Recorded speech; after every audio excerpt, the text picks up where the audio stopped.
The show is here. Yo, our mission is clear. It's time to change healthcare. Have no fear. Today is the day. This is the hour. Together, you know we've got the power. Drop the silos. We're all the same team. Experience, business, tech, and marketing. How can anyone be satisfied with the way things have always been? Yeah, we've tried. So join us now. Join the revolution. Consumer first health is the evolution. Status quo, more like status no. Yeah, this is the healthcare rap. Y'all, come on, let's go! New choices, new platforms, new care models. In the healthcare of tomorrow, consumers win. But who will design it? What will it look like? And how long will it take? We're here to answer those questions with some provocative thinking about how to create the healthcare that people actually want. Ready to roll up your sleeves, look at the world a little differently, and explore the frontiers of consumer health together? Join us. This is the Healthcare Wrap.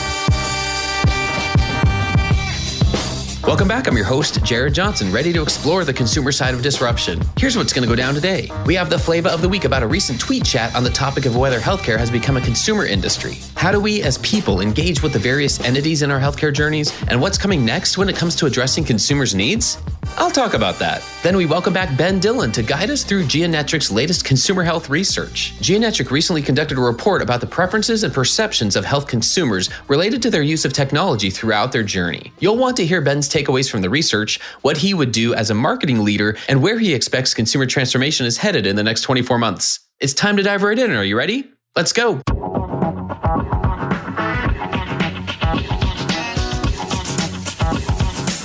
Flava of the week. Has healthcare become a consumer industry? That was the topic of a recent HITSM tweet chat presented by Healthcare IT Today and hosted by Erica Olensky-Johansson. The setup was that in many ways, both as professionals and patients who use these services provided by the healthcare industry, we need and want to know what we're working with. We want and need to know how to orient ourselves in the highly complex economy that demands more financial attention year after year. We want and need to know how to engage with the organizations that identify as providers, insurers, and others. We want and need to know who we are. Patients, consumers, or something else? There were 3 exchanges during the chat that stood out to me. The first question had to do with whether patients are consumers or are consumers patients. Erica had a great comment. She said, "It helps to validate the experience of patients as having economic influence, but I think it's also important to not oversimplify the experience of healthcare as a consumer experience. Our experience as patients typically is vulnerable, even if it is empowering. It's important we do not just view patients as consumers without acknowledging that vulnerability." Now, I thought that was a great comment. The fact that every encounter is deeply personal and affects lives can get lost in the words consumer or consumerism, which seems to imply the transactional parts of the experience. Later, we were asked to give examples of companies, organizations, and thought leaders that are doing innovative work with consumers in mind. I pointed to several of our recent guests here on the podcast, from VillageMD, ChenMed, Geisinger, NICE, and others. John Lynn asked if these models will scale to the entire healthcare system, and I responded asking if they need to. Can they each just take care of their patient population's primary care needs, whether it's seniors or at-home patients or maternal patients, etc., and then refer to specialty care as needed? John clarified, saying he didn't mean scaling across specialties, but instead, will they scale to all the various primary care across the country? And I thought that was a good distinction because market expansion is something that all of these disruptors are working on, but it's capital and time intensive to expand to new markets, so it's a slow go. Finally, we were asked whether healthcare has indeed become a consumer industry. I said that we're in the first inning, to which John again asked what I think is going to happen in the second inning. Now, I knew I needed more than 280 characters to answer that one, so I said I'd save it for this segment of the podcast. So here goes. I think the next inning or phase of consumer transformation is going to be remarkable. There's been a lot of progress in the last few years, but we're still needing basic common definitions, best practices, and a professional community laser focused on it. I think there will be a focus on the who of consumer transformation as opposed to the how. First, we need to better understand who should own the function and how they can grow in the necessary skills and competencies to expedite those initiatives. I think we'll learn that representing the voice of the consumer in the business systems and digital infrastructure of care will have to come organically from within. We'll see progress in substantially building up the consumer transformation function across all roles, seniority levels, and types of healthcare organizations. We'll see the creation of a highly influential professional society that leads the establishment of best practices, skills, and competencies. We'll also see a growing number of leaders facilitating more cooperation and co-opetition that will benefit the healthcare experience experience for consumers. And we'll see those leaders become among the most influential in their fields, most valued to their organizations, and most satisfied with their careers. So that's what I think is coming next. And if any of that sounds familiar, those points all happen to come from the Consumer First Health Manifesto, which came from the Consumer First Health Group, the community that's sure to be driving these changes. I invite you to be a part of the movement and pay attention to what's coming next for consumer transformation. That's another way that we'll build the healthcare of tomorrow. And that's the Flava of the Week.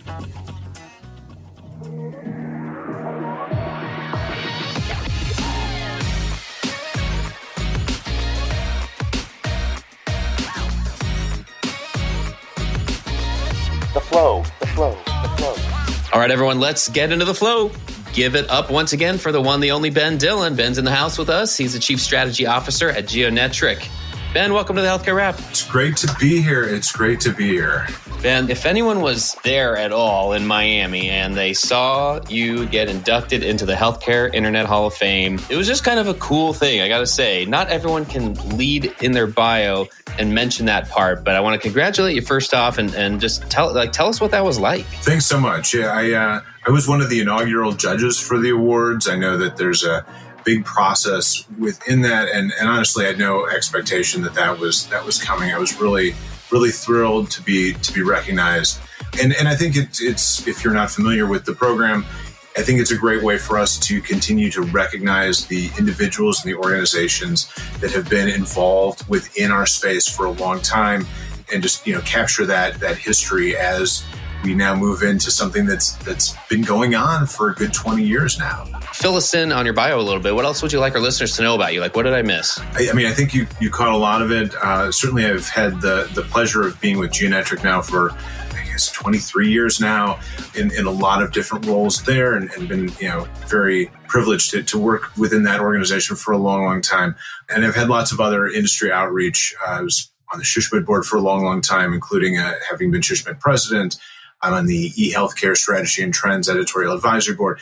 I think it's important that all throughout that we're giving back to the industry, and we're helping to support the organizations that bring us together and help level all of us up. And I've been really fortunate to have some great opportunities to do that and continue to do that. Things are changing so much. I wonder if you could give us like a state of the state. Like, what are healthcare organizations doing well when it comes to any side of the healthcare experience that relates to consumers? And then where do they still face challenges? Well, it's certainly been a really interesting couple of years as we think about all of this stuff. It's still required, I think, to mention the pandemic a couple of times during any conversation. But, I do think that the pandemic was something of a watershed moment for all this stuff.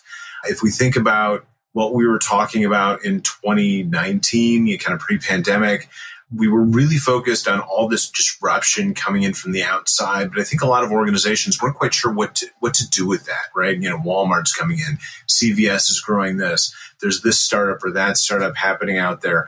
And they saw the competition and they were concerned about the competition, but I think it was hard for them to wrap their head around where do we go with that? And then, during the pandemic, I think the biggest shift that we saw was just consumers' expectations for how they can interact with brands, I guess, digitally speaking, really exploding, right? I think about today, right? When I order a pizza, I won't order pizza from a place where I can't, watch my pizza all throughout the process, right? Is it made? Is it in the oven yet? Is it in a box yet? Is it in a car yet? I track the car right to my house. And that's become my expectation for something as simple as pizza. And then, I go to the doctor and I might have to wait an hour because they're backed up, and I had no way to see that, no way to know that was going to be an issue. And so these gaps that we have between where consumers are and they're thinking about these things and where we're at as an industry are absolutely huge. And so, we've been watching for a long time what is going on in healthcare. This year we did this consumer survey, but traditionally what we've done is a survey of the industry. And we do have, last year's report out on our website, and you can get at that as well. But we know from that survey what we as an industry think we're doing well, right? We know we're really good at telling our story. Personally, I think maybe we talk about ourselves a little too much in telling our story, but we're good at telling our story of our organizations. We're good at sharing high quality, fact-based information about diseases and conditions. And I think we're good at reaching out and engaging with consumers through things like email and social media. I think the places where we need to be leveling up, and I think organizations are focused on leveling up, there's really two where I see a lot of focus right now. And I think the first is just the ability to do transactions. And I know that people kind of cringe a little bit, transactions, and maybe isn't the funny, sexy way of putting that, but we need to let consumers actually be able to do things with our health systems or our healthcare organizations digitally, right? It's great if we can present ourselves out there that people can learn about, things that they can find out where they can get care and things like that. But they need to be able to actually do things and not have to pick up the phone or show up at the organization in order already to do that stuff. So we did take some big steps forward with that during the pandemic. And I think, particularly that telehealth was the thing we all focused a lot on. But, even with that, kind of step forward that we took, and the industry has kind of stepped back a little bit, but, there's certainly more telehealth than I think anyone envisioned 5 years ago that we'd be taking on today. But we still can't schedule appointments or procedures for most healthcare organizations without getting a human scheduler involved, right? At least not kind of across the board. There may be places where we can do that.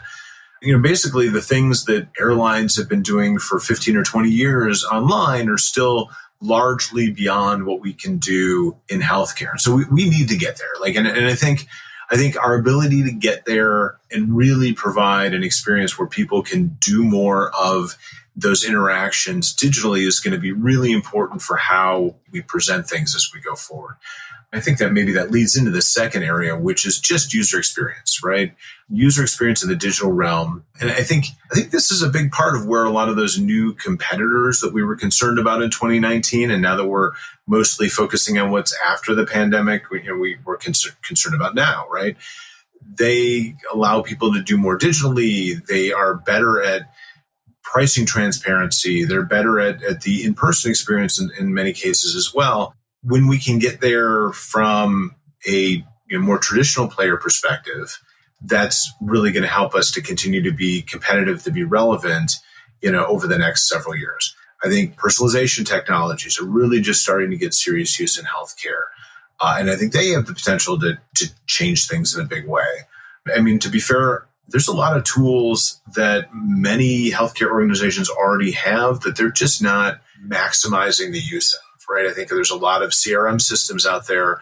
Organizations are using 20% of the capabilities of it. I think there's a lot of marketing automation tools out there where it maybe came bundled with that CRM or someone bought it for a specific set of use cases.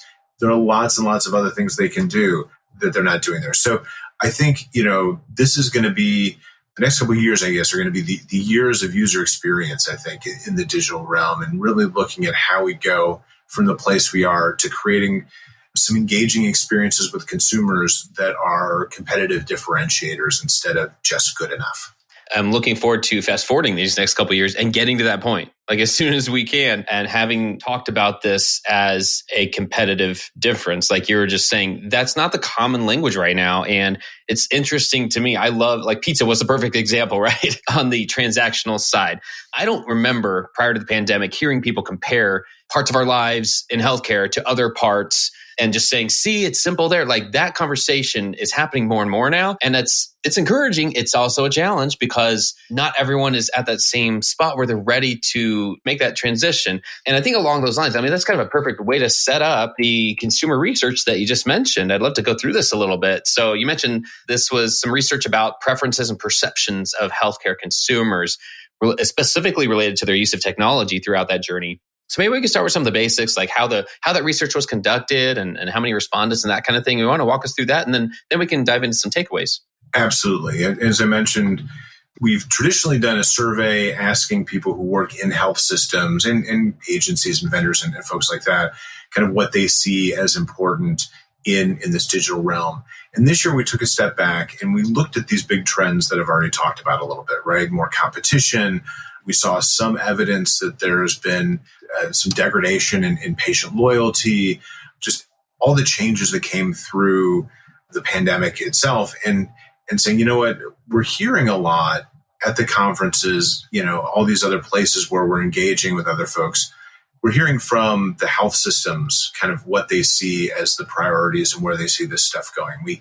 We heard from a lot of agencies and vendors and honestly folks like us giving their thoughts on where this stuff was going. What we weren't hearing enough about was what is the consumer perspective on this stuff. And so we wanted to close that gap to a large extent, right? So we did an online survey, as one does. In the end, we had 601 responses in that final data, and we were looking at the consumer perspective. We walked them through a typical consumer healthcare journey. And at each stage, we asked them how they want to engage with the healthcare system. And we mean that in the broadest possible sense. And then we took some of those stages and jumped in and dug in some more detail about how consumers are making decisions about their care, why they're leaving current providers to go elsewhere.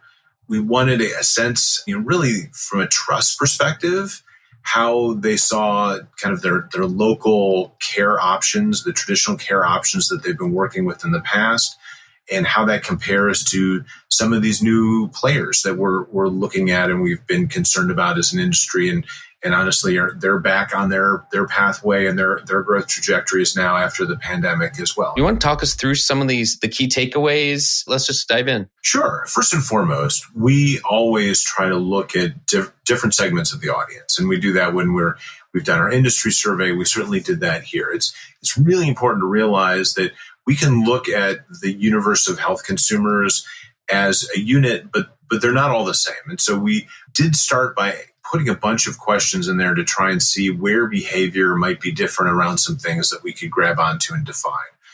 And we did see some real variation around things like age groups, maybe not surprisingly. But even more than that, the thing that we kind of grabbed onto in a big way was people's propensity to adopt new technology, right? We have early tech adopters, and we look at how they behave. And early tech adopters are very, very different in the way they engage with all this stuff than late tech adopters. And there's some correlation there to age. It's not exactly the same, but I think we kind of looked at what are some ways that we can think about this group in different ways to try to segment some things out. And that ended up being one that really kind of jumped out of the data as we were doing analysis to just see some different behavioral patterns there. Early tech adopters are much more likely to change providers than more traditional late adopters of technology. They use a lot more tools as they're searching for care and researching conditions and things like that, right? Including things like social media and, voice search and things like that. And honestly, they're much more likely to try some of these new care options that are available out there. So, if there's a startup or, if Amazon's getting into this stuff or things like that, not everyone is jumping into that, but there are certainly segments of that audience that are, hey, I'm willing to try this. I'm willing to be a guinea pig. I'm willing to be an early adopter of this stuff and see how it works. And if it doesn't work, they're okay moving to something else because that's kind of the way they function. So we did see some real differences just based on who are the early movers and who are the late movers. Another thing that really was something we were trying to explore within this, because we've seen some evidence through, research that, Klein and partners have done and some other folks. We were really looking at patient loyalty. And, I think patient loyalty, even pre-pandemic, was something that we maybe gave a little too much credibility to be honest. I think it was never as strong as a lot of us maybe believed in that world where, you get a patient with that new mover campaign and they're yours until they leave. Like that was never really quite the real situation that you saw out there. But I think it was on the downturn going into the pandemic and during the pandemic with the cancellations and the challenges rescheduling and just all of the chaos and need for healthcare over those couple of years there. I think it's really taken a pretty steep dive. And what we saw was 44% of respondents across the board saw a new provider in the last 2 years. And, that's not all maybe loyalty issues. Sometimes they have a new health issue or something like that, but it is a lot of movement. And again, our early adopters were somewhere north of 50%. So for some groups, it was significantly higher than that. But we did see a lot of movement, a lot of people willing to explore and use different care options they had before. And that just felt different than what we've seen in the past. So we, as we dig into that, what's important when consumers are selecting care. And honestly, like one of the top surprises to me is having a previous relationship with a provider was in the bottom half of the selection criteria importance that people gave us back. And that was true across most of the different groups that, no matter how we cut the data, it's certainly below things like, hey, do they take my insurance, right? That maybe makes sense to us, or do they even have appointments available? Like that makes sense. But it fell below things like, convenience factors. Are they easy to get to? Or, like there were a lot of things that were really kind of convenience things. They were below all that stuff. They were below things like pricing transparency. So certainly there is some importance still in that patient-provider relationship, but it is way down the list. And if you're more convenient, like you have an opening there that's pretty big. And I think coming out of that, I think, for the health systems that actually have some capacity, what we're seeing right now is there is a better opportunity than ever to get aggressive about reaching out and trying to recruit patients, right? I think patients are more open to moving. We're still seeing a lot of challenges with many healthcare organizations around their ability to get patients in when they want to be seen, where they want to be seen in a reasonable amount of time, things like that. And so for the organizations that have the capacity to, actually get patients in and have them seen, they should be very aggressive right now in their patient recruiting efforts. Yeah, there's a lot of implications to it, it feels like, especially this feels like data that supports people who have for a while been saying, listen, we need to pay attention to the fact that people do have more choices. And that doesn't mean they're going to all migrate right away, but it does mean people aren't as accepting of a poor user experience. It can make a difference. I think I do see some very different reactions to this idea of patient loyalty kind of sliding, right? I mean, there's some organizations that I think have been very concerned about this, and it's a point where they've kind of assumed that patients were going to be loyal, and not having loyal patients is kind of scary. They don't necessarily see that there's also this opportunity both to work to keep those patients and also to go out and get other patients, because this isn't a situation that's unique to them. It's something that most health systems out there are experiencing. We're seeing some organizations out there that aren't seeing it yet. I'm seeing it in the research, but we don't see a lot of that in our organization right now. And then when you dig a little bit, it's likely in those organizations that they have very long lead times. They've got more patients than they can handle right now. And so some patients are willing to wait it out, but what they're maybe not seeing is those early adopters that are maybe younger, that are maybe and more likely to not be heavy healthcare utilizers. They're peeling away, but it's not impacting volumes in a way that's measurable today. Or again, because they've still got this backlog of things coming out of the pandemic, or because of staffing shortages or all the other things going on right now. It's hard to see that you're losing patients when you have schedules that are full, right? You don't necessarily see that, but that's going to have implications down the road if you're not able to stem that at some point along the way. So, I do think it's something that organizations need to be thinking about, need to be wrapping their head around. And honestly, I think from a patient perspective, if you've got resources, if you've got good insurance, like the patients that we most want and need in order to make sure the bills get paid, they're the ones who also have the most options and are most open to maybe going and getting care other places. So I do think it's something that organizations need to be thinking about, need to have on the radar. And even if they're not feeling the pain of it yet, it's important to get ahead of those things, because by the time they feel the pain, they're already going to be pretty far behind and have a lot of work to do to make up. I think overall, it is kind of helping us try to prevent a blockbuster video moment. We got to keep one eye on this. And like you said, not be alarmist about it, but see how it's affecting all these other parts of a growth strategy. And that's kind of where I always come back to some consumer preferences are shifting. And this research just helps us put it in perspective. And you're right, on an individual consumers, healthcare behaviors, some will leap to a different system. They'll at least try somebody because a user experience isn't as easy as it used to be or was somewhere else. So if I'm sitting here and I'm looking at from the perspective of a hospital or health system marketing leader, how would you use this research in your work in that type of role? Yeah. So, first and foremost, one of the things that we do see out of the research here is that those traditional local healthcare players do still have a meaningful trust advantage against a lot of the newer entrants into the field. So you do, I think there are risks out there, but you do have time to make the changes. It's not as though you're already so far behind and everyone involved has written you off and has moved on somewhere else.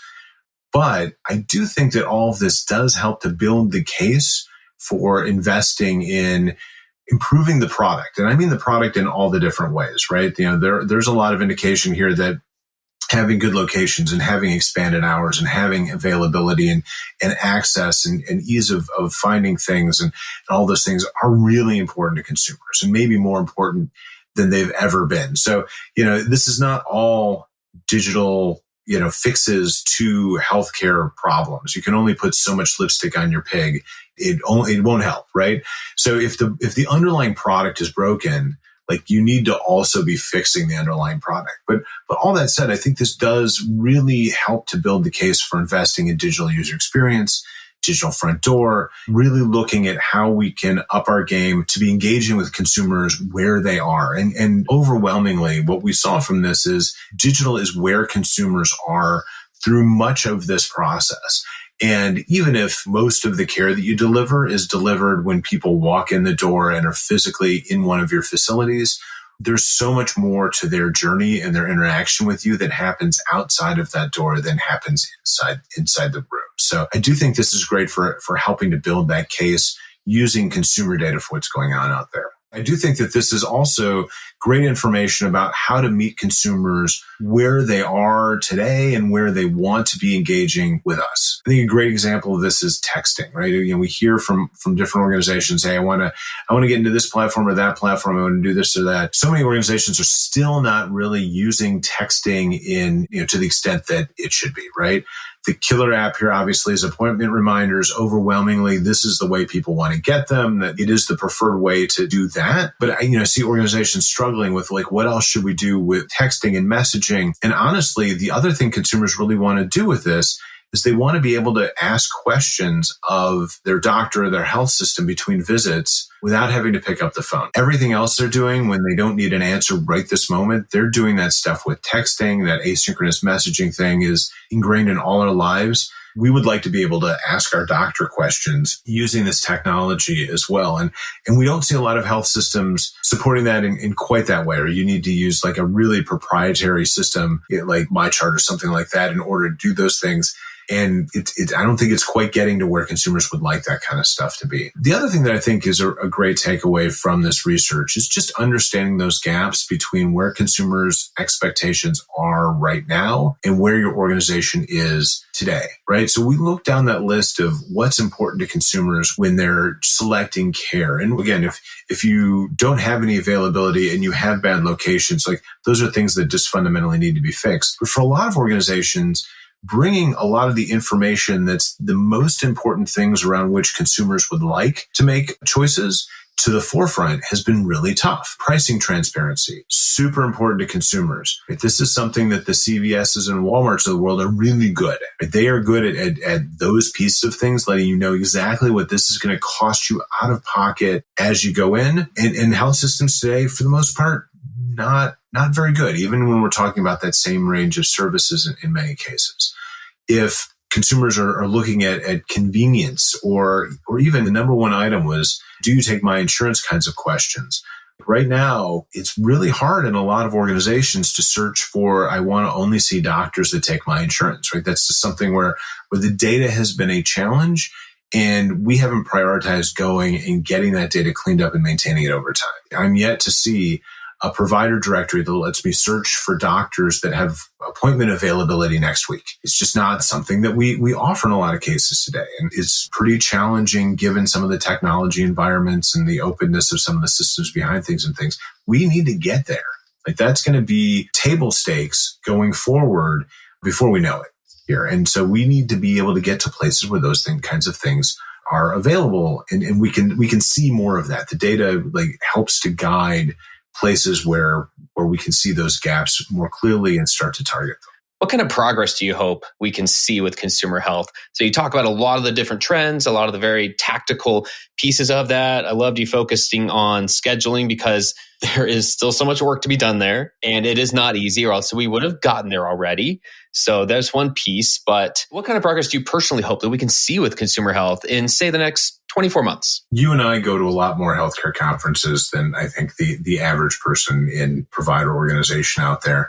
And so we see a lot of these stories, and you dig and it's a pilot initiative, or it's one organization, or there's so many things that I think are really exciting that are happening out there, but they're happening at the bleeding edge still. Appointment scheduling, that whole nut to crack, we need to make progress. And we see, a handful of organizations that are getting beyond the most basic, the simplest scenarios. I think really comprehensive solutions there are going to be game changing. I think personalization of the digital experience and across the web and apps and other things, I think that, getting that out of those niche scenarios with a small number of bleeding edge organizations to make that something that many, many healthcare organizations are really taking advantage of in a bigger way is going to be huge. I do think that we, over the next 24 months, are going to start to see, hopefully, pretty fundamental shift to what digital engagement and what those digital experiences fundamentally look like. And I sort of draw this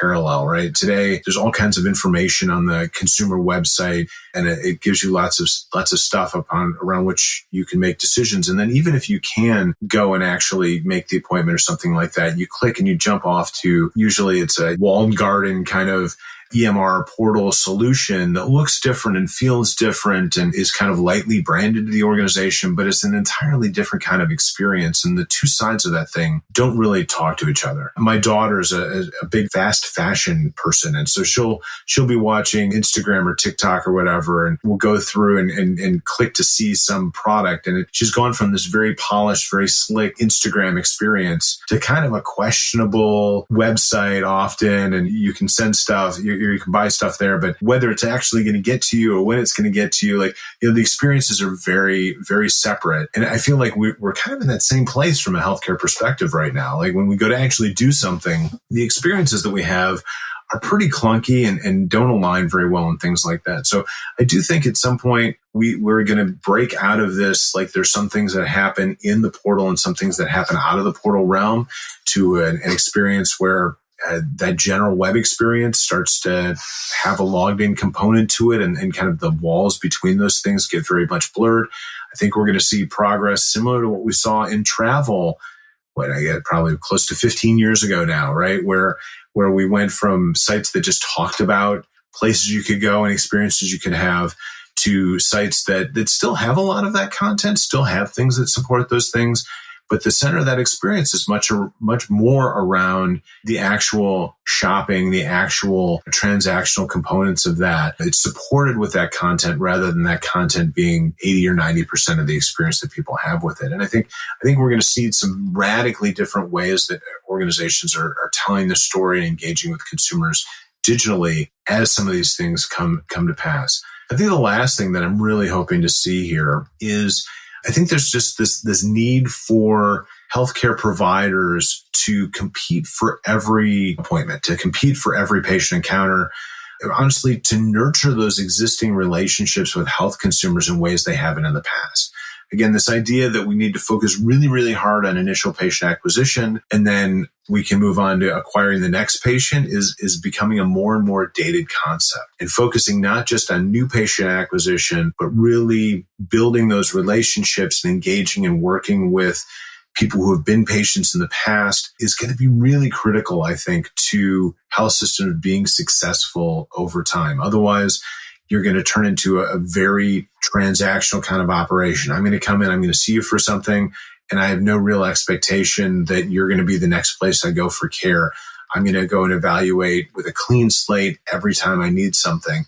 And that's not a model that's going to work very well for a lot of the traditional incumbent players out there. So figuring out how to really engage those consumers over time, I think is going to be a high priority here over the next 2 years. Ben, we could do a whole episode just on those three things you just shared. So we might have to do that and have you back here in the near term. Thanks so much for giving us so much to think about today. We'll drop a link to the research report in the show notes for our listeners. If you'd like a copy of that, it's all available there. And I just want to thank you for doing all you are doing to help us make healthcare consumer first, Ben. I've been speaking with Ben Dillon from Geonetric. Thanks so much for joining us today. Always a pleasure. Thanks.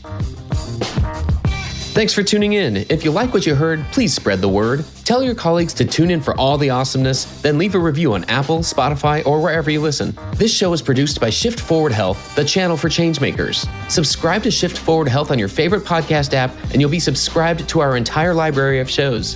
See our full lineup at shiftforwardhealth.com. One subscription, all the podcasts you need, and it's all for free. And remember, we might have a lot of work to do in healthcare, but we'll get there faster together. Thanks again.